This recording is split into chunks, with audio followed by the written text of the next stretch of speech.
자, 요번에 볼 것은 뭐냐면 역사학의 특성과 쟁점이거든요. 그래서 거기 이제 논하는 것이 7개 정도 돼요. 근데 이제 7개 다 볼 필요는 없고요. 시험 문제만 나오는 것만 이제 좀 보고 넘어갈게요. 그래서 여기 나왔던 게 시대 의식과 관련된 내용이거든요. 예, 시대와 관련된 의식, 시대 구분. 요게 예전에 기출문제 2번 나왔어요. 그래서 요 부분만 보고 넘어갈게요. 예. 그래서 이제 몇 페이지 펴보시냐면요. 쭉 넘어가서 제가 미리 적어 놨어야 되는데 저쪽 뒤에다 넘겨 가지고 예. 자, 그 91페이지 펴 보세요. 91페이지. 91페이지 펴 볼게요. 제가 화면 공유시켜 드릴게요.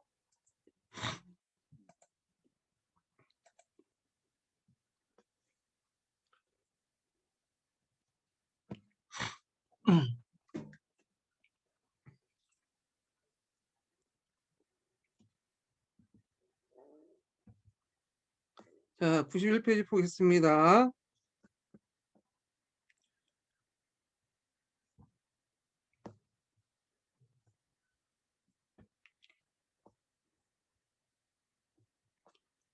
자, 역사의 시대 구분. 보이시죠? 자, 요 넘어가기 전에 제가 인증번 두 번째 인증번 알려드릴게요. 제가 이제 세 번째 타임 때 알려드렸었는데 깜빡했어. 예. 두 번째 인증번호는 68번이에요. 68번. 68번. 제가 써주지 않을게요. 예. 68번. 음. 자, 그러면 이제 시대 구분 이제 볼게요. 자, 여기 보면 이제 그 마지막 줄을 볼게요. 한식의 특징과 정신을 다루는 시기에 그것들과 비교하지 않고서는 역사 과정을 파악하기 어렵다. 그래서 그 시간을 구분하고 그 각 시대별 분류하여 역사를 쓰는 것은 역사를 쉽게 파악하여 체계적으로 이해할 수 있게 위함이다. 자, 그래서 이제 역사는 그 지역, 시대 또는 주제에 따라 구분할 수 있는데 시대 구분은 역사의 시간적 변화에 따라 분류하여 이해하는 방법이다. 역사의 시간적 본질적 특성은 지속과 변화, 시대 구분은 시간적 계기성과 단절적 변화에 대한 인식의 소산이다. 이렇게 있거든요. 되게 이제 추상적으로 좀 써놨지만 여기에서 좀 볼 게 뭐냐면 일단 시대 구분의 필요성이 있어요. 음. 그래서 이 시대 구분의 필요성은 뭐냐면 어, 비교하지 않고는 역사 과정을 파악하기 어렵다는 거죠. 그래서 시대 구분을 이제 비교함으로써 역사를 쉽게 파악하고 체계적으로 이해할 수 있게 한다. 예, 분류함으로써. 자, 이게 이제 뭐냐면 시대 구분의 필요성이야. 그 역사를 쉽게 파악하고 체계적으로 이해하는 거.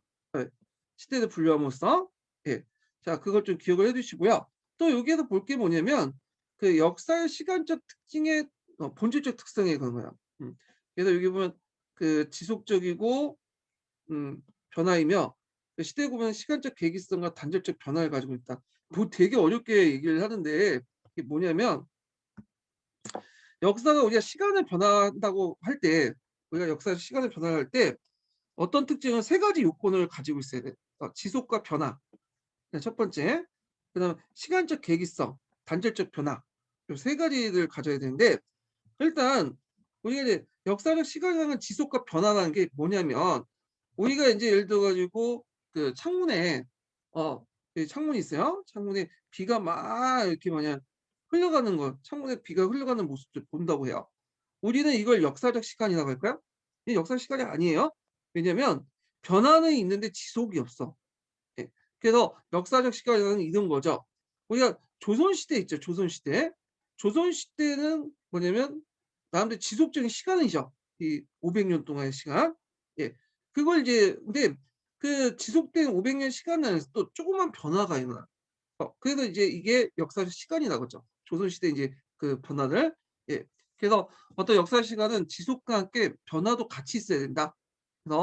그래서 조선시대를 볼 때 조선시대의 어떤 시간적 변화도 지속도 시간적인 어떤 그 지속도 있죠. 조선시대 사회상이 지속이 되지만 그 안에서도 변화가 일어날 때 우리가 역사적 시간이 이제 흘렸다고 이제 보고 있죠.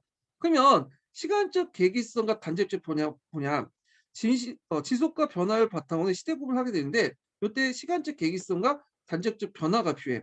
그래서 예를 들어 갖고 조선시대 아니 예를 들어서 고려 시대에 있죠. 고려 중세에서 그다음에 그 조선의 근세로 넘어갔다고 보여.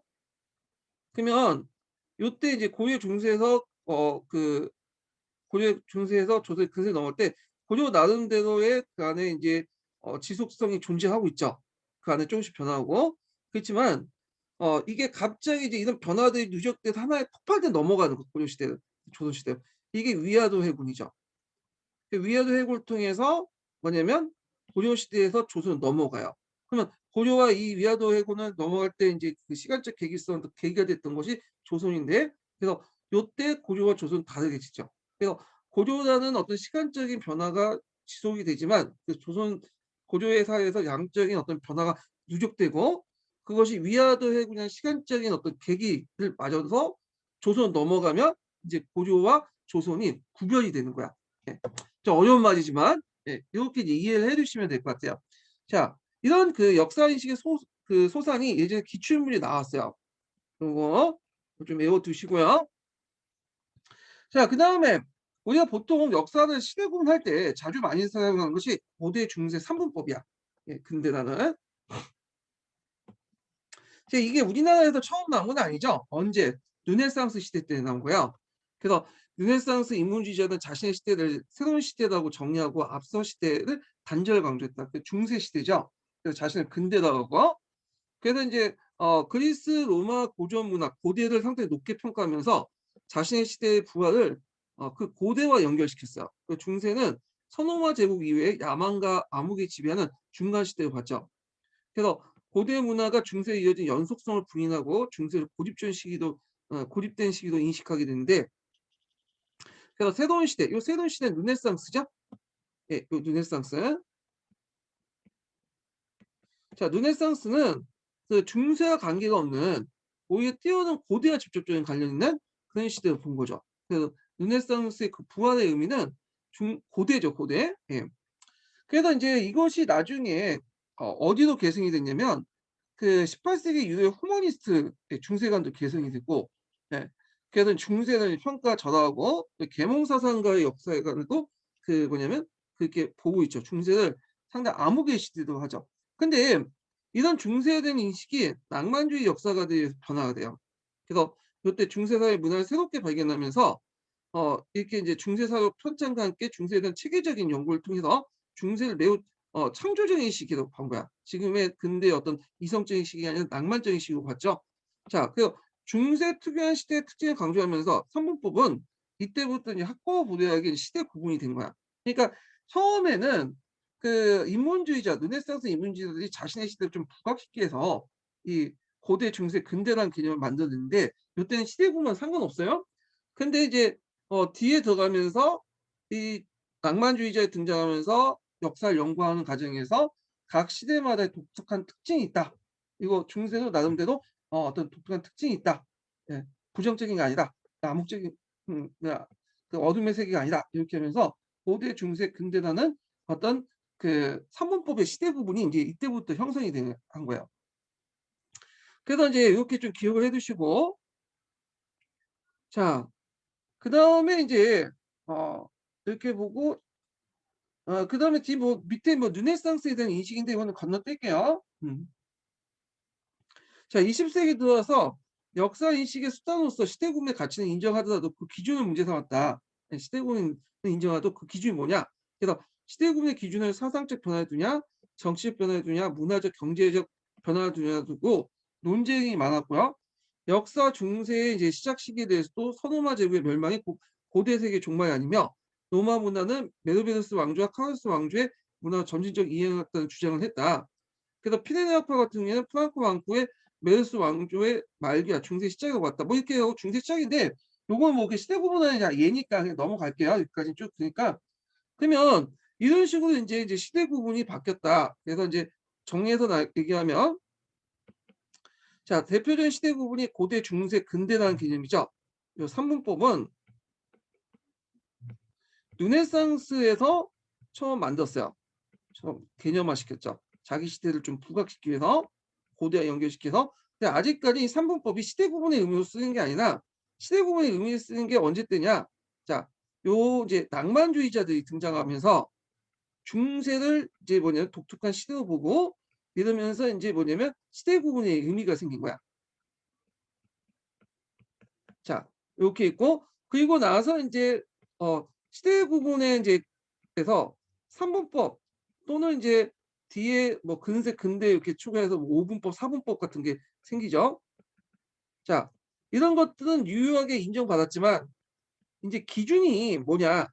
예. 이게 이제 부각이 됐던 거죠. 그래서 이거에 예를 들어서 이제 중세 기준에 대해서 얘기하고 있죠. 예. 그래서 요런 식으로 인제 삼분법이 점점 발전돼 갖고 사분법이 되고 시대구문으로서 인제 뭐냐면 발전이 됐다. 이렇게 보시면 돼요. 근데 이렇게 삼분법이니 사분법이니 여기 사분법은 현대까지 집어넣는 거죠. 요런 건 다 어디에서 나온 거야? 유럽에서 나온 거야, 유럽. 서유럽 역사를 중심으로 한 거야.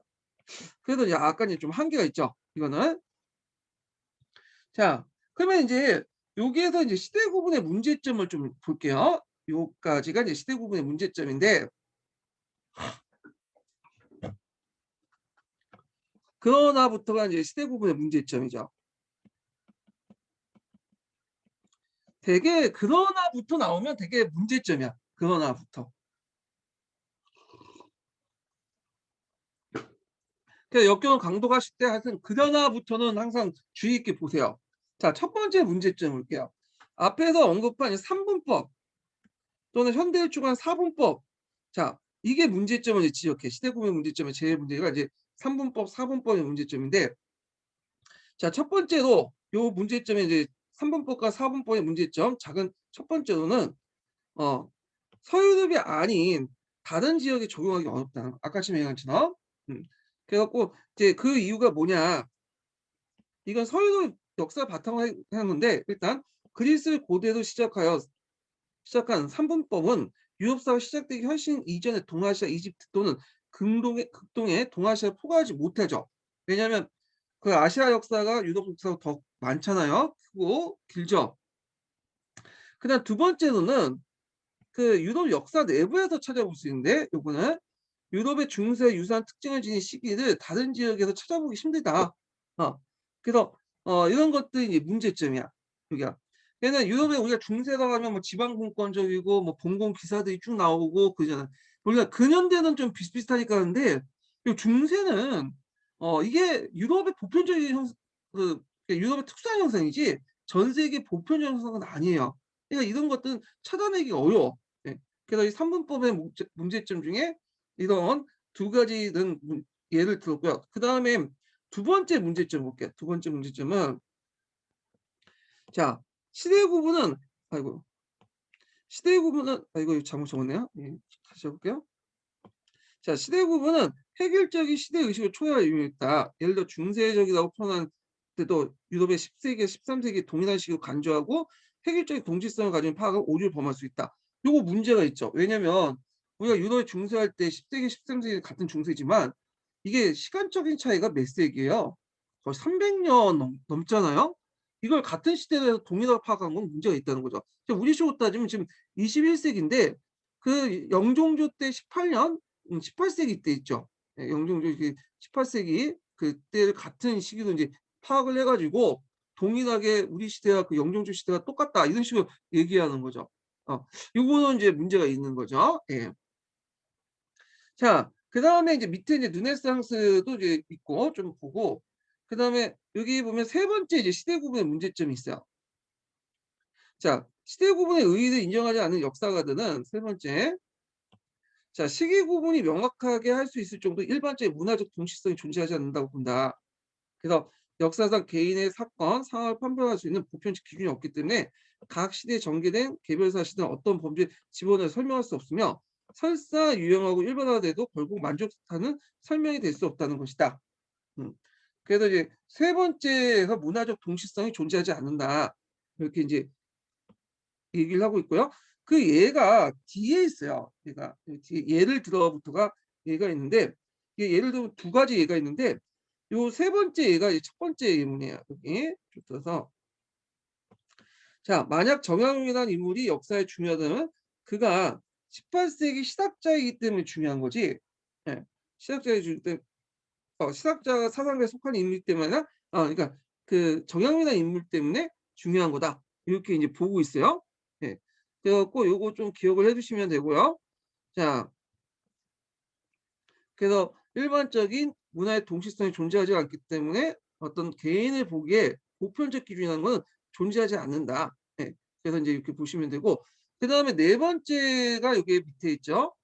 아, 시대국부는 심지어 단일 국가에 대한 역사에 대해서 명료한 기준을 설정하기 어렵고 관점에 따라 논란을 불러일으킬 수 있다. 그 역사 발전 자체가 복수적이고 추상적인 시대구조는 타당한 신비성을 보여내듯이 도리의 편견에 빠질 수 있다. 예. 그러니까 단일 국가 역사에 대한 설명의 예로서 여기 있죠. 음. 그래서 이제 보면 이게 3분의 2고 전용된 게 4분의 2인데, 자, 고대 어느 부분이 그 내용이 근대적일 수 있고 현대 어느 부분이 고대적일 수 있다. 그러니까 단일 국가에서 뭐 고대, 중세, 근대 이렇게 해 놓고 해도 실제 개변 사건에서는 고대 사건이 오히려 근대적일 수 있고요. 현대 사건이 오히려 고대적일 수 있어. 최근에 정치가들이 불통을 강조하잖아요. 불통. 예. 아니 정작 불통은 이제 소통을 강조하잖아요. 그러니까 소통인 이유가 그렇게 강조한 이유가 인제 평상시 이제 그 전 정권이나 이런 데서 지금도 그렇죠. 그 문재인 정권에서도 소통이라고 말해도 실제 불통이 되잖아. 예. 이 불통의 이미지는 그 조선시대 그 어떤 권위적인 이미지? 조선시대의 특징인 그런 거와 연결되죠. 근데 조선시대 때 보면 세종대왕이라는 사람이 있어요. 이 세종대왕은 소통을 강조하죠. 근데 이 세종대왕은 근세에 살고 있어도 현대적 의미가 있죠. 그러니까 꼭 어떤 단일 국가 안에서도 이렇게 어떤 특정한 사건은 고대 안에서도 중세적 요소가 있는 거고, 또 어떤 거는 지금 현대에서도 예전보다 못한 것들이 더 많다는 거. 고대, 중세적 속성들이. 예. 요걸 인제 얘기를 하고 있죠. 그래서 이제 정리해서 보면 이제 여기 문제점 쓰라고 하면 요걸 쓰시면 돼요. 첫 번째로는 3분법이나 그 4분법이 서유럽이 아닌 다른 지역에 적용하기 어렵다는 거. 그리고 인제 그 요런 것들 보시면 되고, 두 번째로는 시대 구분은 획일적인 시대 의식의 초래를 뭐냐면 위험할 수 있 초래할 위험도 있다는 거. 세 번째는 두 번째는 세 번째는 일반적인 문화의 동시성이 존재하지 않기 때문에 역사상 개인 사건 상황에 판별할 수 있는 보편적 기준이 존재하지 않는다. 그래서 이렇게 있고, 네 번째는 단일 국가 안에서도 명령한 기준을 설정하기 어렵고 관점에 따라 여러 가지 뭐냐면 그 논란을 불러일으킬 수 있다는 거. 그래서 인제 역사 발전의 복수적이고 추상적인 시대 보면 신비성 대신 오히려 편견에 빠질 수 있다. 뭐 요런 내용들 좀 기억을 해 두시고, 그 예문도 있고 밑에 있으니까 각자 이제 정리를 해 보세요. 자, 그다음에 이제 94페이지 마지막 단락을 볼게요. 유용점을 볼게요, 유용점. 자, 그래서 이제 요게 그렇다면부터가 이제 시대구의 유용점이야. 첫 번째 보면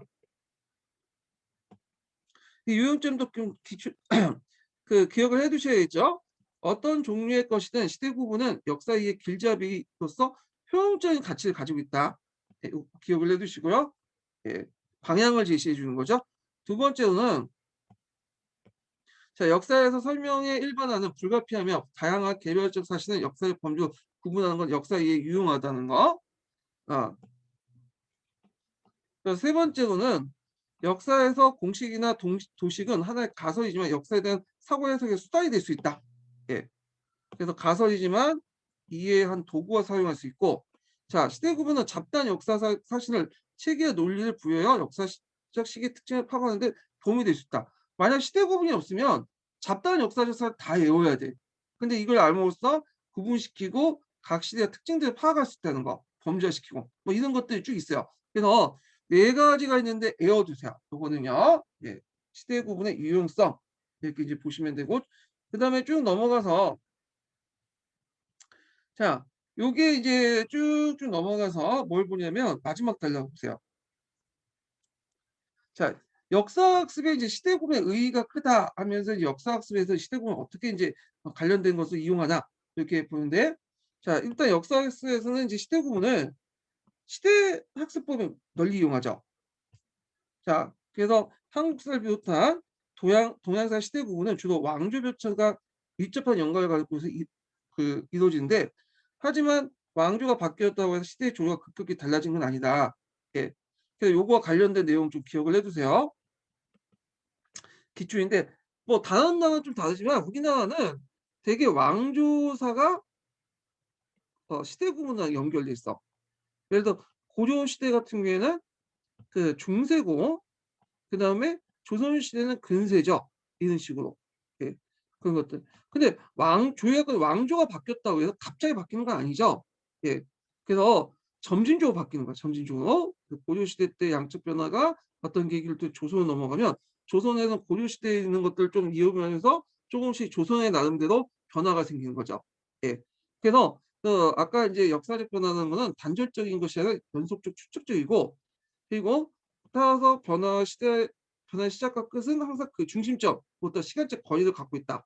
그래서 그러기 때문에 갑자기 변하는 게 아니라 어느 정도 중간에 쪼금씩 아날로그로 변하기 때문에 당연히 뭐가 필요해?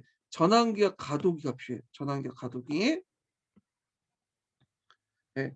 그래서 요런 것들 전환기와 가도기가 필요한 것은 여기죠. 역사의 변화는 단절적인 게 아니라 연속적으로 축적된 거. 요게 때문에 전환기와 가도기의 설정이 필요한 거죠. 예 그래서 우리가 이제 교과서에도 그런 게 있어요. 자 근대 조선 후기를 뭐라고 해요? 근대사의 태동이라고 하죠. 근데 근대는 왜 이게 붙이면 갑자기 구한말 들어서 근대로 넘어가는 게 아니죠. 이미 우리가 내재적 발전론에서 이미 조선 후기 때 근대사의 태동이 좀 보여. 그래서 넘어간 거. 그다음에 이제 남한 여초 시대를 우리가 중세사의 이행이라고 하죠. 예. 왜냐면 고대가 곧바로 이제 고려 넘어가서 이제 고대 끝나고 중세 넘어가는 게 아니라 후삼국 시대 때 남한 여초 사회를 인제 하면서 중간에 거쳐 갖고 넘어가는 거잖아. 그래서 교과서에도 이 전환기와 가도기가 이제 있다. 그 이유는 역사라는 권한은 단절적인 게 아니라 연속적으로 축적된 것이기 때문이다. 이렇게 인제 보시면 되고요. 자 그래서 인제 요 내용들 좀 기억을 해 두시면 되고 그래서 이제 첫 번째 그다음에 인제 그 밑에 보면 시대를 정리하고 구분하는 여러 이론과 관점을 소개하면서 학생들 스스로 시대 자신의 관점과 이해를 구축하는 데도 유용한 역사 교수 방법이다. 이렇게 인제 보면 돼요. 자 그래서 시대 구분의 그 뭐냐면 유용점 아까 4 가지가 있고 시대 구분을 어떻게 이제 사용하냐 하면 전환기와 가도기라는 그 설정에 사용하고 있고 그다음에 두 번째는 시대를 정리하고 구분하고 여러 이론과 관점을 소개해서 학생 스스로 자신의 관점과 이해를 구축한다. 이런 것도 그죠. 그래서 여기는 교수 학습 방법, 시대 구분을 이용한 교수 학습 방법을 얘기하죠.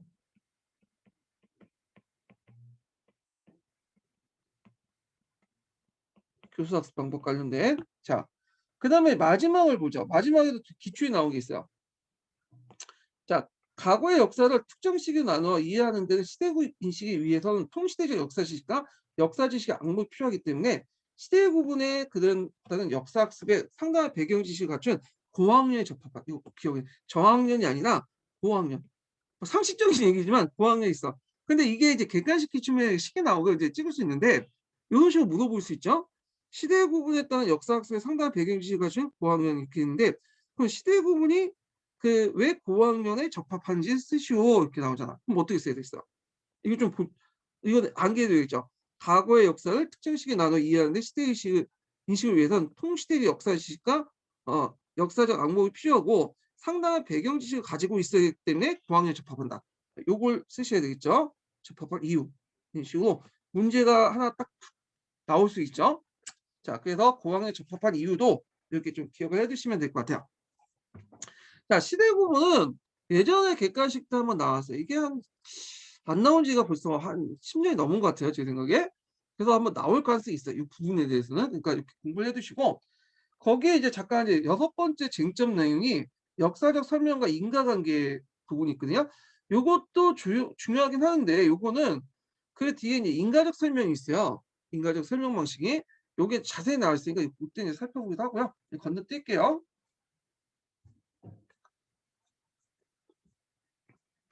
그리고 역사이해 감정이입이라는 것도 인제 마지막 7번째 쟁점 내용인데 요것도 이제 뭐냐면 뒤에 감정이입 관련된 내용들이 더 자세한 부분이 있기 때문에 요것도 건너뛸게요 요때.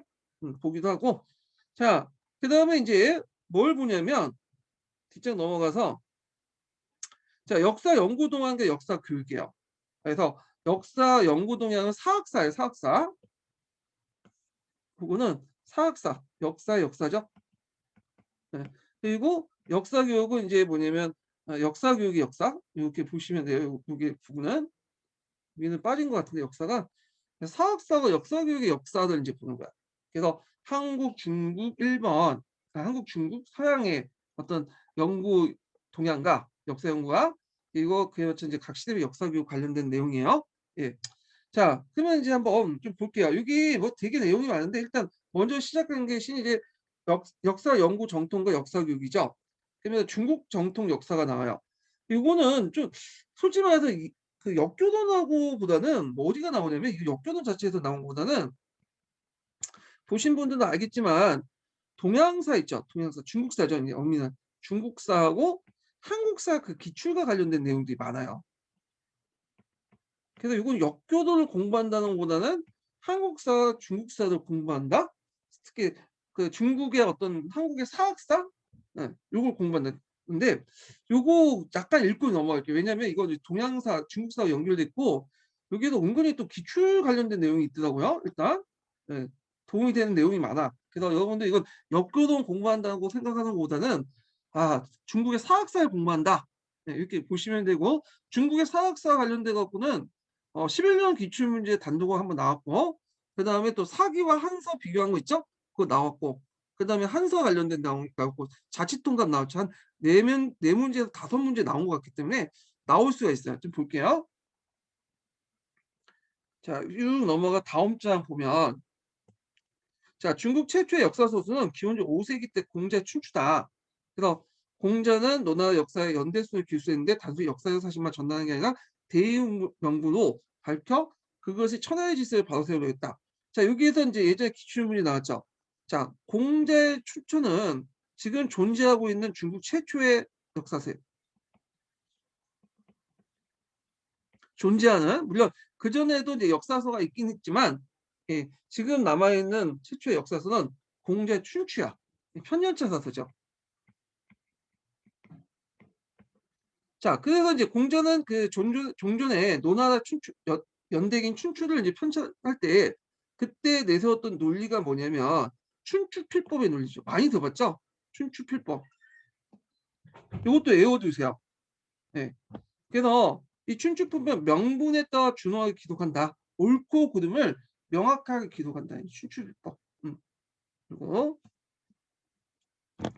자, 그래서 이제 이렇게 있고 이 공자가 이제 그 세운 그 역사 서술의 원칙은 춘추필법 뿐만 아니라 예전에 시험 문제에 나온 것도 있어요. 뒤에 있죠. 수리부작 있죠. 이 수리부작도 공자가 세운 유교 역사의 어떤 뭐냐면 원칙이야.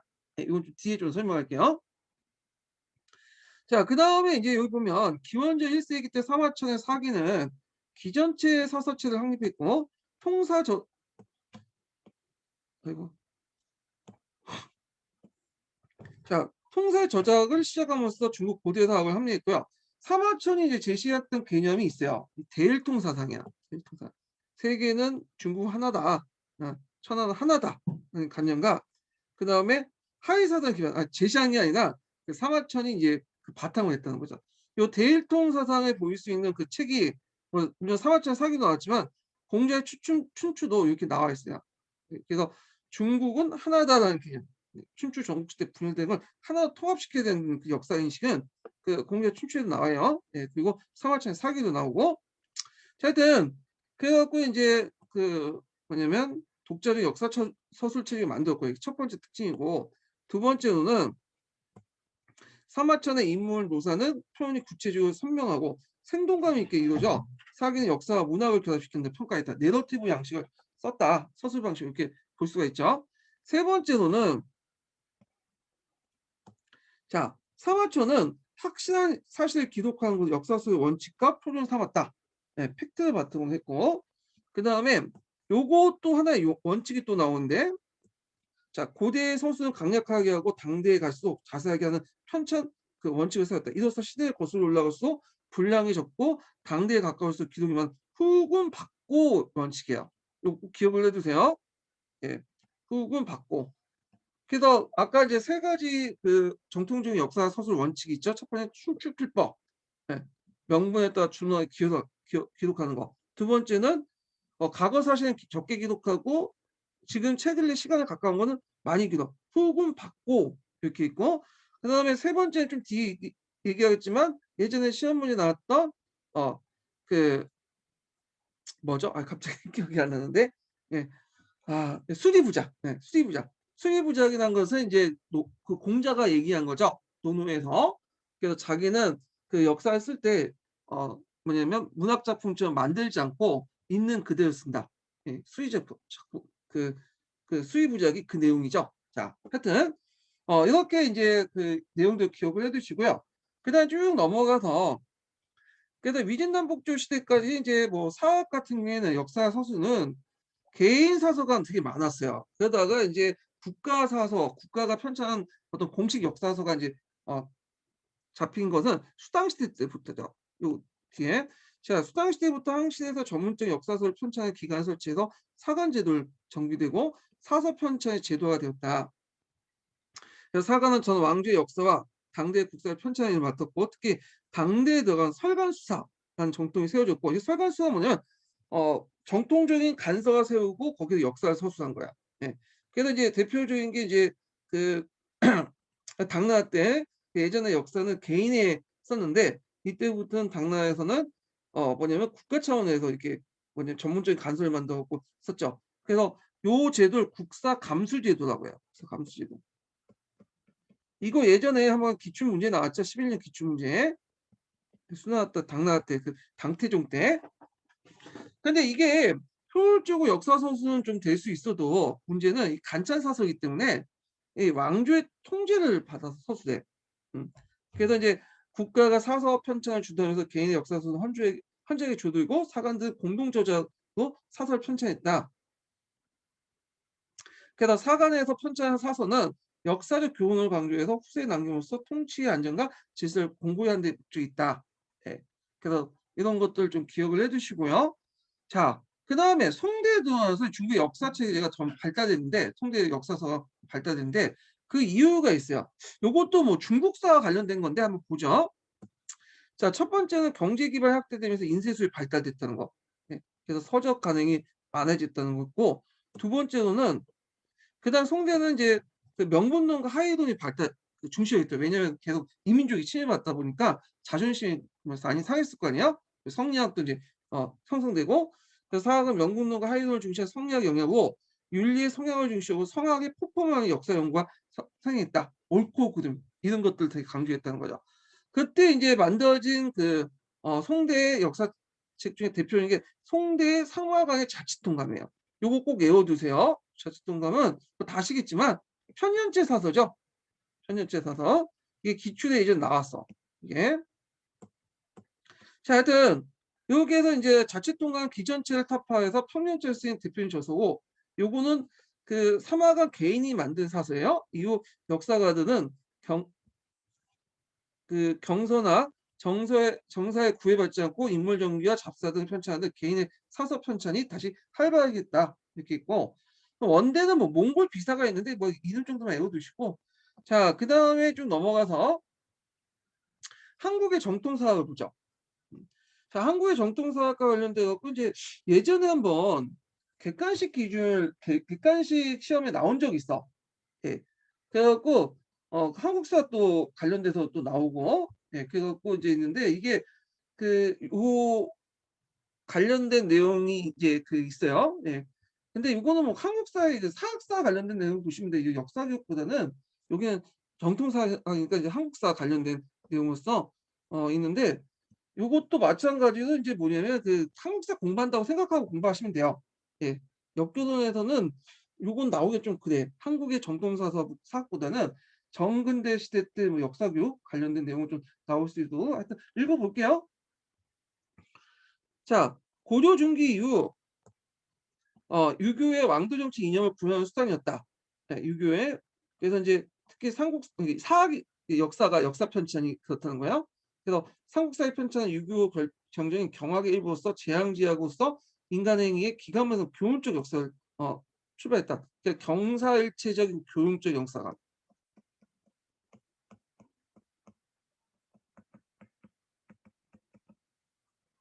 자, 그래서 있고, 한국의 정통사학은 대체로 중국의 역사 인식과 형태를 바탕으로 한 유교 사관은 어디까지 나 경사일체적 학문이었다. 사학은 유교 이념을 구현하는 지배자의 정치 수단이다. 과거 사실 교훈 삼아 통계하기 위한 내용이다. 이거는 뭐 한국도 그렇고 중국도 그래요. 자, 고려 초 왕권 강화 과정에서 국사 편찬 사업이 본격화됐다. 현재 전해지지 않지만 구상국사. 요거 시험 문제 많이 나오죠. 한국사에서는.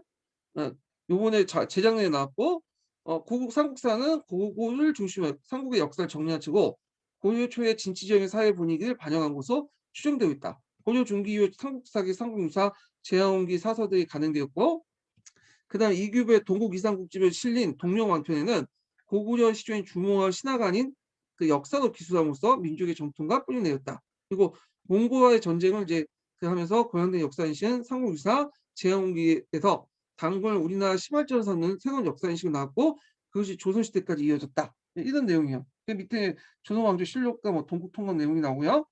자, 그 다음에 이제 18세기 들어가면 그 당시 이제 정통사학의 이제 역사 소순의 인식 체계 변화가 생기는데 그때 이제 당파별로 이제 사천사서가 만들어져요. 역사를 정리하는 데 유행했고 그리고 기존의 서술 체제나 형식의 근본적인 벗어나는 것은 아니지만 사만정통의 지식 요거는 상당히 중요하죠. 대표적인 사만정통의 이익이 이제 제시했던 거죠. 그래서 이익의 제자 안정복이라는 사람이 또 그걸 이어받았고 그래서 안정복의 이제 그 책에도 요게 나오죠. 예전에 한번 기출문이 나왔던 건데 자 그래서 이제 있고 하이든의 극복 고종적인 역사 방법론 이게 19세기 때 들어와. 그래서 개별적인 사실을 바탕으로 해서 역사를 서술하는 거죠. 종전의 어떤 성리학적 가치관을 깔고 보는 게 아니라 자 하여튼 그런 근대적 사학의 밑거름이 되었다. 자 중국의 하이관을 이제 탈피해서 그 우리나라 역사의 정통론 우리도 이제 정통이 있다는 건 이제 최초로 이제 제시하는 이익이죠. 이익이 이제 유명한 상만 정통을 제시했죠. 그래서 당군 기자 만통신라 고려 이렇게 있는데 요 부분은 좀 나중에 한국사 할 때 더 얘기할게요. 사만 정통을 제시했다는 것만 좀 아시고 그래서 우리나라 역사를 자주적으로 체계화시켰다. 자 그리고 이익은 그 고금이 성패를 통치자의 제덕이 아닌 시세에 따라서 결정된다고 보고 역사 발전의 민의 중요성을 인식했다. 자, 이익 같은 시세인데 이 시세는 뭘까 시세는? 이거는 경제적이야 경제. 도덕적 판단이 아니라 경제적인 어떤 판단이 더 중요하다. 그래서 민의 중요성을 인식했죠. 그래서 이제 어떤 사대부가 정치를 이끈 게 아니라 역사를 이끄는 민이 역사를 이끈다 이렇게 보고 있고요. 그 다음에 이제 이익의 제자였던 정영훈 같은 경우에는 자 역사 발전 원동을 개인이 아니라 중인으로 봤어요. 이것도 마찬가지 중이라는 것은 이제 무리중자니까 믿을 만한 거죠. 그리고 물질적 측면에서 역사의 진물을 논했다. 네, 그래가지고 이제 이 물질 측면 강조한 거 이것도 여기 자기 스승하고 비슷하죠. 자 그래갖고 이제 있고 연구 방법론에서도 실증적인 연구 방법이 도입됐죠. 그래서 시작자는 정통사의 도덕주의 한계 극복에서 실증적인 연구 방법을 도입해서 막대한 사료를 수집하고 사료 비판을 통해서 역사를 서술하기 시작했으며 중국 사료 한계를 지적하고 중국 문화를 존중하는 북을 비판했다. 국내에서 쓰인 사료에 관심을 쏟았다.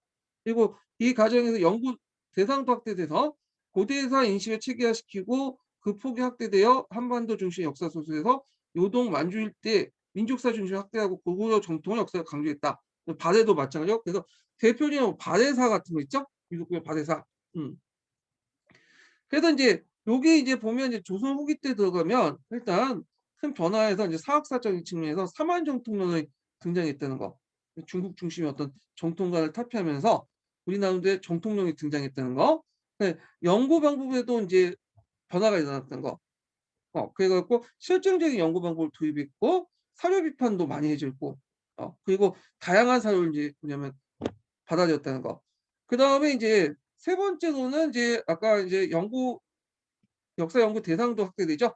그 고대사 인식이 체계화되고 그 폭이 확대되면 한반도 중심 역사 서술이 이제 더 요동과 만주 이때 이제 역사 서술 바뀌었다.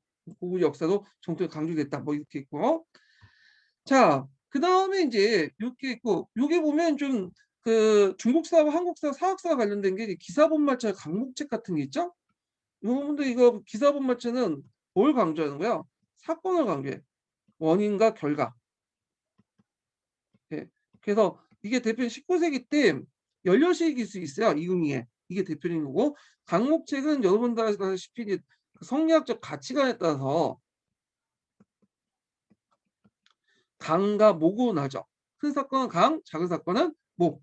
성리학적 가치관에 따라서 이렇게 되는데 이게 통감 강목, 자칫 통감을 다시 재편정한 주의 통감 강목이 대표적이고 그다음에 예전에 이제 시험 문제 안정복의 동사 강목도 여기 다 들어가 있어요. 강목책이죠.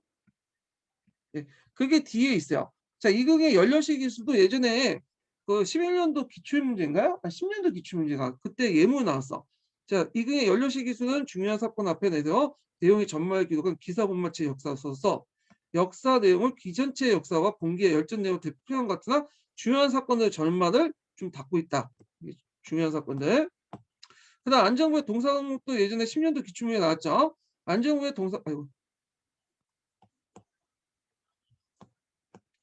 자, 그다음 안정부의 동사 강목은 편연체 서술 방식을 택하고 있으나 기사본마체 형식의 내용과 가미하면서 특이는 강목체 역사서다. 강목체 역사서는 크게 보면 편연체예요. 예. 즉 연대적으로 서술하되 기본 주의기는 큰 글씨를 쓰는 고 구체적인 내용은 작은 글씨를 쓰는 큰 글씨는 강이라고 부르고요.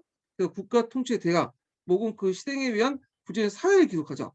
아, 그래서 국가의 체계성과 법통성을 부여하고 나름대로 역사에서 정통성을 정리하려고 했다. 네. 자, 그래서 이제 있고 그러면 정통사학의 특징을 한번 정리해 볼게요. 첫째는 교훈의 역사를 강조한다. 그래서 그 역사는 정치고리라서 과거 사실의 12.12를 가져 역사의 규범을 찾으려고 했다. 도덕주의 본질이고요. 그래서 이제 과거는 현재의 바탕이 거울이 된다. 그래서 보통 그 역사서 명칭에 보면 감자가 많이 붙는데 이런 측면에서 겨울 감자가 그래서 이렇게 이제 교훈성을 강조하는 거고 그래서 과거의 선악을 판단했다 교훈의 목적은 주로 군주의 성장에 의한 것으로 역사는 치자의 윤리 지배자의 정치처하고 따라선 역사는 수리부작의 원칙이다. 이거 외워두셔야죠. 음. 그래서 이제 이게 20년 기출문제 나왔죠. 수리부작 원칙. 네. 이건 아까 말처럼 공자가 말한 거야. 논어 수입편에 있어. 수입편. 어. 나는 저술할 뿐, 있는 그대로 저술할 뿐이지 창작하지 않는다. 이 수리부작 원칙인데 이것은 이제 이 정확한 기록, 팩트를 강조한 그거죠. 그래서 이것이 후에 이제 그 역사가 사관의 임무였다. 이렇게 보시면 돼요. 그러니까 공자 이전에는 역사가 문학적 서로 구분이 안 됐어요. 신화도 구분도 안 되고. 그다음에 역사 소설하면서 그냥 문학 작품 쓰는 게 많았거든요. 근데 공자가 이제 노자 아까 그 춘추 편찬하면서 춘추필법의 원칙도 확립됐지만 수리부자의 원칙도 확립됐다. 같이 기억을 해주시고 이게 이제 유교를 받아들이면서 우리나라도 확산이 될 거야. 이게 예전에 기출문제 나왔죠. 자, 그리고 또한 군주, 명신, 장졸, 학자들을 물론 반역, 폭리, 간신들의 실상을 기록하면서 포폼, 옳고 그름을 명확히 했다. 도움이 됐고 기전체 열전의 비중을 크게 하여 인문의 고가를 강조했다. 기전체에서는. 자, 그다음 두 번째는 경사일치의 역사죠. 그러니까 윤리하고 경학이 윤리를 다루는 학문이죠. 그거 역사하고 뭐냐면 항상 일치했다는 거야. 그러니까 경학이 역사를 지배하는 거야. 그러니까 윤리적인 어떤 것들 상관고리를 얘기하면서 그와 관련된 역사의 사물 같이 이제 얘기를 하는 거야. 예. 그래서 경하오스 역사다. 그래서 중국의 그 정통사학은 과거의 경험을 중시하고 국구적이고 상고적 가치체계를 기반했다. 그래서 이제 그 역사 서술은 유교 경전과 경화를 분리할 수 없고 경전 역사 소설의 지표가 되었다. 그래서 경사일치적 성격을 갖고 있다고 이제 보고 있어요. 그 다음에 이제 여기 밑에 있죠. 경사일치적 정통사학은 유교 이념을 구현하는 정치처로서 통치제의 정치 수단이기 때문에 국가의 안과 왕실 중의 서술 형태가 되었다. 자, 그 다음에 셋째는 자아의식의 역사다. 그래서 정통사학은 중국 중심의 역사서 인식을 갖고 있다 해도 주체적인 자아의식과 국가의식을 담고 있고 조선후기가 하이론에서 어느 정도 벗어나게 됐다. 그래서 중국을 천자의 역사로서 봉기를 포기하고 우리들 제후의 역사로서 세계를 기록하는 중국 중의 세계를 보였으나 중국의 역사서를 그대로 모방 계승한 것이 아니고 나름대로 여기 이제 있어요. 우리가 나름대로 중국 역사서에 어, 영향을 받았지만 나름대로 독자적인 모습들이 있죠. 일단 그 기본적인 체제, 서술 방법, 인물평가 등의 중개 원칙에 따라서 독자적 연호와 원력을 사용했다는 거. 첫 번째가. 그다음에 두 번째 이게 지금 여기 독자적 연어와 원력 그 사용. 요게 이제 나름대로 우리가 독자성을 갖고 있다는 거죠. 예. 자, 그래서 2000 정통사학은 그 역사를 고안받고 경학과 분리지 않았으며 군사일치적 성격이었고 자아식과 국가의식을 담고 있다. 그래서 정통사학의 특징 이렇게 쓰면 요거 요약해서 외워 쓰시면 되겠죠. 예. 두 가지 뭐 특징을 쓰다듬 예. 역사를 교훈사하였다. 경학과 분리되지 않았고 그다음에 자아의식과 국가의식을 담고 있었다. 뭐 등등. 예. 자, 그래서 이제 이렇게 해서 이제 쭉 얘기했고 그다음에 유럽의 정근대사학 보죠. 요것도 역사학 자체에서 그러니까 역교돈 자체에서 나온 것보다는 약간 서양사 있죠. 서양 사학사. 요거 좀 나온 게 있어. 그래서 좀 한번 볼게요. 그러니까 그냥 역교돈 공부한다기보다는 뭐라 할까요? 그냥 서양사 한번 정리해 본다. 이렇게 느낌을 공부하시는 게 좋을 것 같아요. 요 부분은.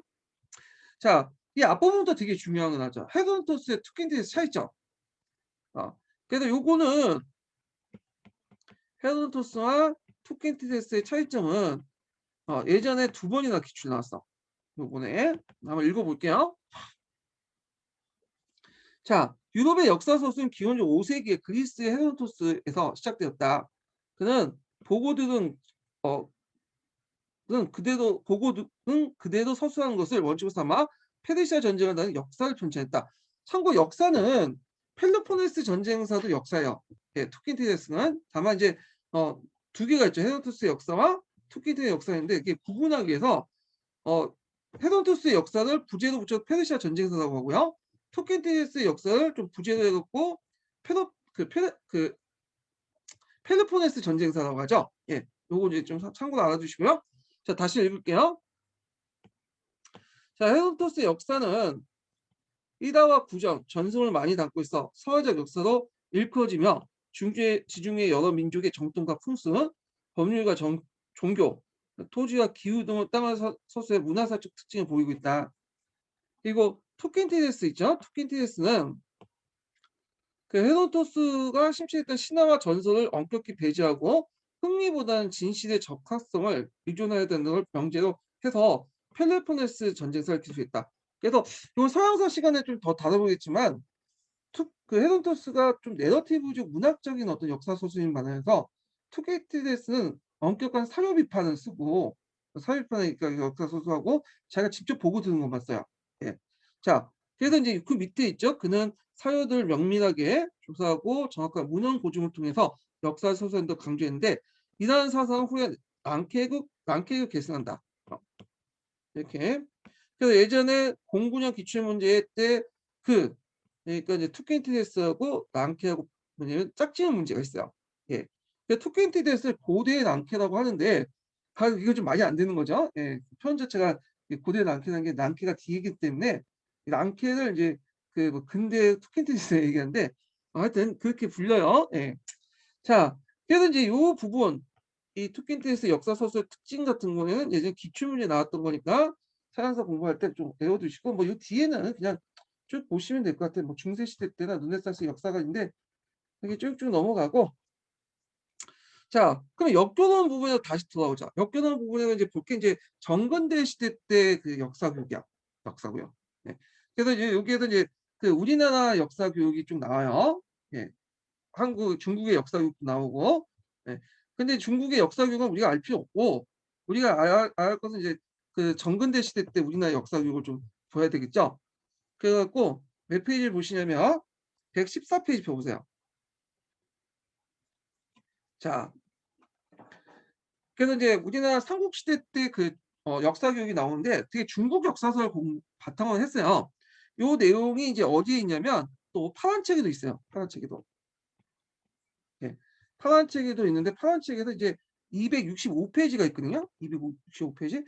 그래서 이게 내용이 약간 뭐랄까요. 파란 책에 있는 내용이 좀 더 자세한 것 같아요. 제 생각에는. 어. 그래서 요 파란 책의 내용은 전반적으로 한번 보기도 하죠. 265페이지. 그전에 이제 잠깐 몇 페이지 펴보시냐면 이게 몇 페이지야? 115페이지 펴보세요. 115페이지. 음. 115페이지 중에 파란 책 내용이 전반적으로 이제 정근대 시대 역사 교육을 자세히 설명하고 있지만 어 약간 인제 뭐냐면 녹색책 부분은 중에 동문서수 부분 녹색책 부분이 더 잘 돼 있더라고요. 그래서 이게 예전에 기출에 나왔기 때문에 요거는 녹색책에서 이제 중점적으로 이제 보고 넘어갈게요. 자, 기출 관련된 것들이죠. 몇 페이지 펴 보시냐면 115페이지 두 번째 단락 보세요. 이거 나올 가능성이 있어요. 예전에 08년도인가 한번 나오고 두 번 나온 것 같아요, 요게 동문서습이. 네, 기출과 관련된 것들이죠. 자, 17세기 아동용 역사 교재도 박세모가 지은 동문서습이 있어요. 그래서 그 널리 유포되었다 이렇게 있죠. 근데 주의할 건 박세모는 17세기 때 사람은 아니고요. 16세기 때 사람이라고 보시면 돼요. 그래서 이 사람이 원래는 이제 그 애들 집안에 있는 애들을 대상으로 역사 교육을 하기 위해서 만든 가정용 그 책이었는데 자 이게 말 잘못했네. 제가 착각했어요. 예 17세기 맞아요. 박세모는 17세기 사람이에요. 예. 예전에 그 기출 문제에서 이 16세기로 이렇게 표현해 갖고 조선 중기 때너 그래서 그거 이제 잠깐 저도 헷갈렸어요. 그래서 하여튼 박세모가 이제 17세기 때 그걸 만들었어요. 그래서 처음에는 아동용 역사서를 만들었어요. 집안의 어떤 아이들 가르치는 목적으로 만들었거든요. 근데 이게 이제 영조가 보고 나서 '아 괜찮다.' 하면서 이게 학살이 된 거야 후에 100년 뒤에. 그래서 이제 이때 박세무가 인제 동문서습이라는 걸 이제 이름을 붙여줬죠. 외워 두세요. 요 동자는 아이 동자죠. 예. 아이를 위해서 뭐냐면 아들의 그 아이들의 무지몽매함을 깨우치기 위한 뭐 어떤 역사서 그런 의미인데 자 그 내용을 보면 자 이 교재는 아동들에게 유교 정신과 역사를 가르치게 만든 것이다. 그래서 정형적인 경사일체적 성격을 띠고 있다는 걸 알 수 있죠. 그래서 유학의 기본 덕목인 오준을 설명한 부분과 삼 그 역사를 담은 부분 두 개가 있다. 오준과 그 역사 이렇게 있는데 이 오준을 먼저 설명하고 그와 관련된 사례로서 역사를 이제 언급한 거예요. 음. 자 그다음에 이제 구성을 보면요. 여기에는 이제 여러 가지 한계가 보이는데 역사 부분에서 간략한 그 역사 부분이죠. 간략한 부분에서 중국 역대 역사와 우리나라 역사를 수록하고 있는데 우리나라 역사 내용은 삼국과 고려, 조선 왕조 변천을 간략하게 서술했으며 그 분량은 중국사 3분의 2 정도였다. 예. 그래서 중국사 비중이 높다는 거. 중국사 비중이 상당히 높다는 거. 요게 한계죠. 만약 한계 쓰다면 요거 쓰시면 될 것 같아요. 중국사 비중이 높고. 예. 우리나라의 역사는 간략하게 서술됐다는 거. 자 그렇지만 나름대로 의의가 있어요. 여기가 이제 밑에부터가 의의가 여기죠. 자, 이 책은 비록 성리학적 사관에 따라 소중한 관념을 드러나고 있지만 역사 교재로 만든 최초의 책이며 당군을 한국사 시조로 서술한 등 민족사 고향이 기여한 점이 있다. 요걸 이제 의의를 쓰시면 되겠죠. 만약에 동문서습의 의의를 써가면 요 내용을 쓰시면 되겠죠. 그래서 예전에는 어 아예 우리나라 역사를 공부하지 않았거든요. 근데 동문 선수의 비록 그런 중국사 선수이 많다고 해도 나름대로 우리나라를 당군을 이제 시작해 갖고 한국사를 시작해서 아이들에 가르치려고 했다는 점 이런 것들이 참 의미가 있는 거죠. 예. 자 그래서 인제 내용을 좀 보시면 되고 음 그다음에 그 밑에 안전복 관련된 내용 좀 읽어 볼게요. 여기 이것도 예전 기출 문제에 언급되는 것 같은데. 자 안전복 동사 과목에서 "우리나라 사람들이 우리를 소리하고 우리 땅을 살고 있으면서 우리를 알지 못하고 못한 진실을 가져난 이들을 합탄했다." 박지원과 정영용 등은 당시 역사 교육을 널리 동남 저주와 사회를 읽지 말 것을 주장하면서 중국 책보다는 자국사 인식의 중요성을 강조했다. 이렇게 이제 보시면 되고요. 그다음 신학자들도 인제 그 역사 교육에서도 경사일체 관련 타입의 역사 하나의 독자 장르 인식하기 시작했고 그런 것도 인제 같이 기억을 해 두시면 될 것 같아요. 자 그다음에 아까 얘기한 처럼 파란 책으로 넘어갈게요. 파란 책이 좀 약간 요거보다 더 자세하게 저술돼 있기 때문에 서술돼 있기 때문에 파란 책 한번 강도 넘어갈게요. 어 이게 어딨어? 아이고 이제 적어 놓고 여기 있네. 파란 책 265 페이지. 이게 아이패드가 이게 책 넘어갈 때가 페이지 넘어갈 때 빨리빨리 하더라고. 아유 편해. 제가 이거 아이패드 한 10년 전 10년 전에 나왔으면 제가 이 어깨를 다치지 않았을 텐데 무게 요걸 제가 무거운 걸 짊어져 가지고는 아 이게 어디까지야? 잠깐만 이게 몇 페이지죠? 예 지금 265 페이지인가? 아 근데 잘못 적었나? 갑자기 이상한 페이지가 나오네. 아 여기 있네요. 맞아. 자 265 페이지 좀 볼게요. 요것도 265 페이지.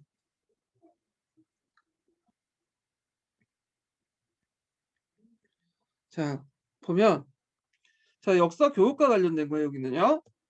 자 근대 정근대 시대의 역사 교육은 독립적인 하나의 분야가 아니라 경학국의 일환으로 행해진 경사일체적 어떤 교육이죠. 그리고 인제 그 역사를 공부하는 이유는 성경의 사상과 유교적 이념을 습득하여 유교 정신을 함양하고 이를 실천에 옮기기 위한 것이다. 또한 과거를 알므로써 현실의 삶과 행동을 올바른 선택하는 데 도움을 줄 수 있는 교훈적 역사를 주는 관점이 있다. 그래서 여기에서 인제 역사 교육의 어떤 목적 이렇게 있어요. 그래서 역사 공부를 하는 것은 유교 정신을 함양하는 거다. 이게 왜 이렇게 두꺼워. 그다음 두 번째는 과거를 음.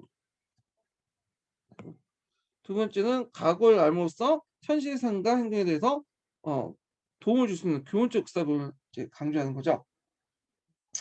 자 그다음에 우리나라 유교가 본격적으로 들어온 것은 삼국시대였어요. 당시 어떤 책으로 교육용으로 구성된 건 확실히 알 수 없다. 다만 여기 예전에 기초에 좀 아까 언급됐는데 중국의 역사책은 구당서에는 고구려 경당에서 오경과 그 사기, 한서, 후한서, 삼국지, 진춘추 등을 가졌던 기록이 남아 당시의 교육상을 통해 부분적으로 알 수 있다. 또 신라에서는 두 화량이 앞으로 자신들이 살아갈 삶의 자세를 약속한 걸 적어놓고 임신서기 속에 3년간 시, 상서, 예, 전 등을 차례로 학습하겠다는 내용인데 이를 통해 신라에서는 경서를 배우는 일이 일정 교육 과정이 있음을 짐작할 수 있다. 통일신라에서는 국학에서 좀더 체계적인 경서 교육을 실시했으며 유교 경제 통달 정도에 따라 문장론을 세 등급으로 나눠서 실시한 독서 상품과를 실시했고요. 이 독서 상품과는 역사 교육에는 안 나왔지만 한국사에서 나왔어요, 이게. 03년도 기출문이 나왔던 거야. 자, 그다음에 상품의 성악과는 별도 5경과 더불어 3사, 3사 외워두세요. 예전에 기출문제 이 3사 관련된 내용이 좀 아까 언급됐어요. 이때 3사는 사기, 한서, 후한서요. 사기, 한서, 후한서. 예. 자, 그래서 능통한 자를 뽑는 최상급 시험을 실시했던 점을 비추어 신라시대 역사 교육을 중시하겠다. 그다음 고조로 넘어갈게요. 고조도 예전에 객관식 기출에 아주 객관식 기출에 언급됐어요. 100개. 그래서 사학 12도에는 구경에 사기, 한서, 동간항기를 가르쳤고 이는 과거 시험의 역사적 교환과 경사서의 역사 지식을 묻는 문제가 출제됐기 때문이다. 하지만 당시 고조사에서 역사 교육이 꽤 활발했던 걸 보여주고 있다.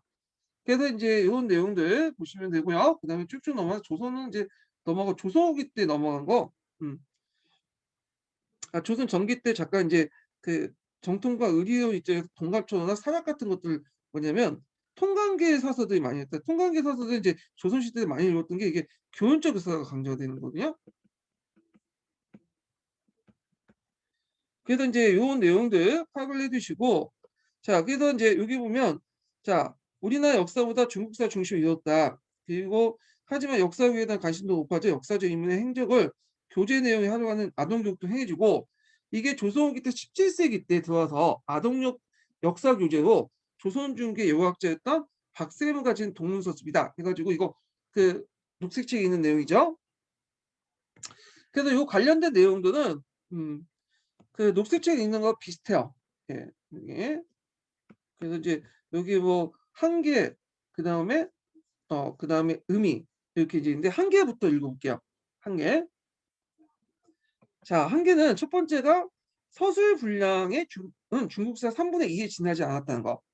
그다음에 두 번째로는 요거는 이제 녹색책이 없어요. 여기만 있는데 소학자의 관념을 자연스럽게 여기며 기자에 의해서 우리나라 풍속이 교화됐다는 걸 해서 중국 중시에 그대로 들어갔다는 거. 그래서 소중화의 관념을 자연스럽게 여기고 있으며 기자에 의해 우리의 풍속이 교화되었다는 등 중국 중시 세계에 그대로 드러났다는 거. 요게 이제 두 가지 한계고 그 밑에가 의미예요. 여기가 현재까지 알려진 것 중에 역사 교재용으로 만들어진 최초의 책이며 우리나라 역사를 단권에서 시작됐다고 서술하는 등 민족사 정통을 드러낸 서술이었다. 두 가지 의미가 있죠. 최초의 역사 교재용이었다는 거. 최초. 그다음에 단권에서 시작해서 서술에서 민족사 정통을 드러내는 서술 방식이었다. 요게 이제 여기 요거는 한계지만 요거는 의의죠. 의의. 예. 그래서 이제 외워서 쓰시고요. 자, 그다음에 이제 뭐 신학자 역사 교육관이 있어요. 요것도 가끔씩 이제 예전에 그 객관식 기출에 나왔기 때문에 한번 읽어보죠.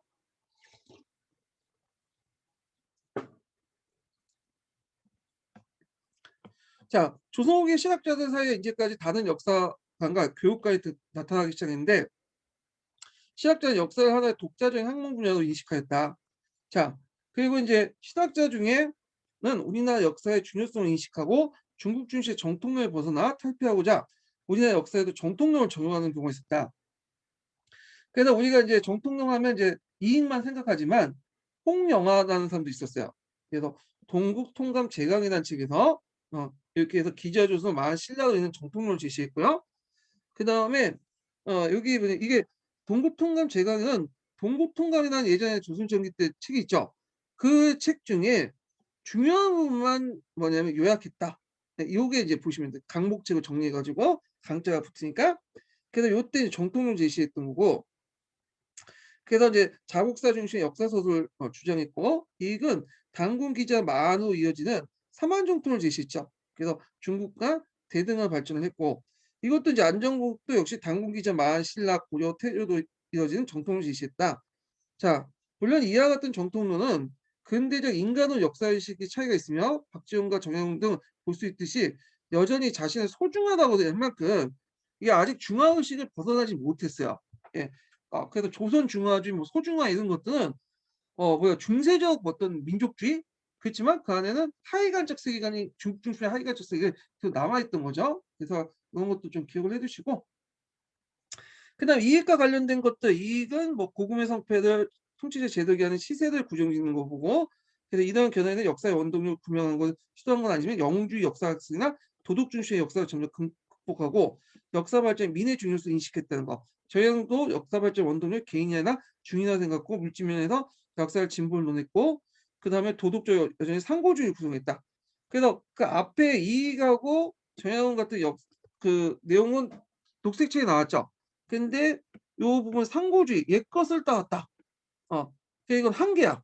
이익이나 적용의 한계. 상고주의 됐다는 거는 하원주, 3대, 요순 이런 것들 강조하는 거 있죠. 지금보다 옛것이 낫다. 이런 걸 얘기하고 있는 거야. 자, 그 다음에 거기 밑에 쭉 보고 자, 그 다음에 여기 보면 이제 그 뒤에 보면서 이제 쭉 보면 역사 연구의 대상이 확대되고 그게 이 시대의 특징이다. 조선 후기 시대 특징이라는 거죠. 그래서 이제 19세기 들어가면 한초의 해동 역사, 그 다음에 그 안정부의 동사강목, 그래서 해서 정치사 중심의 양방 중심의 살림의 어떤 역사적 태도에 벗어나 역사 사건과 그 주체적 인물에 대한 종합적인 이해가 시도되었다. 또한 유독궁 이종이 김종우 이익 한치유 정양 등에서 볼 수 있는 바와 같이 역사지에 대한 관심이 많았어요. 요거는 녹색 책이 없고 이제 파란 책이 있는데 왜 역사지에 관심이 있냐? 고대사 연구와 관련돼 있어요. 고대사 같은 경우에는 지리적 명칭이 지금 조선시대와 완전히 다르거든요. 네. 지금도 조선시대가 다른데 고대사 그 조선시대도 고대사 명칭이 완전히 달라. 그래서 이해를 못했나 봐. 그러다 보니까 그걸 전문적으로 연구하는 그런 역사 지리학 같은 것들이 발달됐나 봐요. 예. 그래서 여기 보면 역사 지리에 대한 관심이 증대되면서 역사 연구에서 지리의 중요성을 인식했고 이들 고대사 연구와 연결시키기도 했다. 한편 안정부의 동사강은 우리나라 역사를 강목체 형식으로 편집한 최초의 역사책이라는 점에서 주목된다. 그건 아닌 것 같은데. 왜냐면 강목책은 조선 후기 때 널리 행해졌던 거야. 그래서 동사강목만 강목책이 아니에요. 여러 책도 있어요. 예, 하여튼 이 책은 편년제 서술 방식을 택하고 있으나 기사본맞체 형식과 내용을 감미하면서 사건 중심적 대의명 부분과 정통론을 되게 강조하면서 했다. 그렇지만 주자의 역사를 완전히 벗어나지 못했다. 그래서 강목책이 넓게 보면 편년제 서술 방식이라고 있죠. 이걸 얘기하고 그 뭐냐면 안정복은 좀 약간 뭐냐면 이익의 제자거든요. 근데 정약용 같은 경우는 서양의 어떤 발달된 문화를 좀 받아들이려고 했지만 이 안정봉은 성어 우파 쪽에 있는 사람이야. 성리학적 체제, 정통론을 강조했던 사람이야. 좀 보수적으로. 그러다 보니까 주자의 영향을 완전히 벗어나지 못했어요. 실증적인 방법론을 도입했지만 사고방식은 구닥다리야.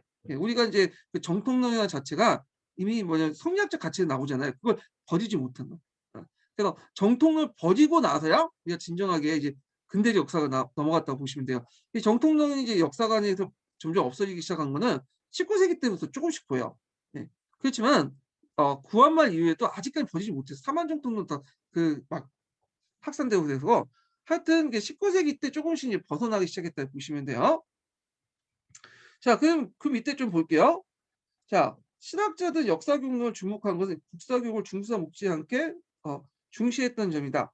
이익은 성경 간의 교육 과정에서 역사 분야가 하나였던 것은 제사, 여러 나라 역사죠.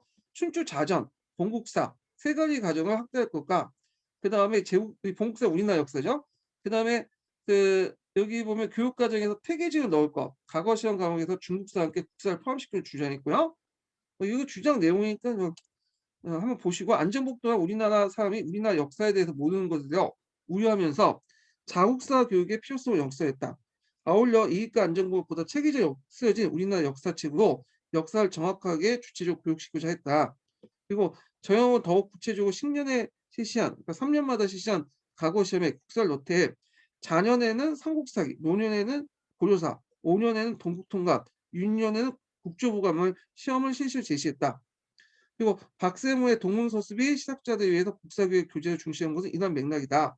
이와 함께 박지원, 정영훈 같은 당시 역사교육 정영훈 등은 당시 역사교육용으로 교재를 널리 익혔던 천자문, 통감조력, 사작을 읽지 말라는 3사 불가 독설이 있거든요. 이거 좀 외워두시는 게 좋을 것 같은데 이게 예전에 객관식 기준에 잠깐 언급됐던 것 같아. 예전에. 그래서 이제 주장하는데 이는 자국사 중요성에 대한 인식과 함께 의미 파악 없이 맹목적으로 외우는 교육 방법의 문제점을 지적한다고 알 수 있다. 그리고 일부 신학자는 방법론에서 논리적으로 객관적 역사 교육을 강조했고 도덕적, 윤리적, 견선지학적 역사 교육을 완전히 벗어나지 못했으나 선악의 구별이 엄정한 객관적이어야 한다는 주장이 나왔다. 자, 이런 신학적 역사 연구는 후에 계약이 한 말로 이어졌다. 뭐 이런 내용이에요. 자, 그래서 이제 그 파란책 내용을 이제 관련된 내용을 좀 읽어봤고요. 자, 다시 그 남색책을 볼게요. 남색책. 자, 여기 보면 이제 남색책에 보면 뭐가 나오냐면 잠깐 저도 넘겨야 되니까. 네. 근대 역사의 변화와 역사 교육에서 유럽의 근대 사학이 나와. 자, 이게 이제 중요해. 이때부터 사학사와 관련된 거야. 사학사. 유럽의 사학사.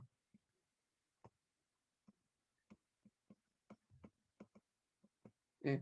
사학사인데 요거는 한 2년마다 3년마다 한 번씩 나올 것 같아요. 그 당케사부터 해서 뭐 텍스트논 해서 포스트 모더니즘 등등 해갖고 이제 나오는데 지금 시간이 많이 갔기 때문에 요 사학사 부분은 다음 시간 하기죠. 내일 할게요. 네, 오늘 수고하셨습니다.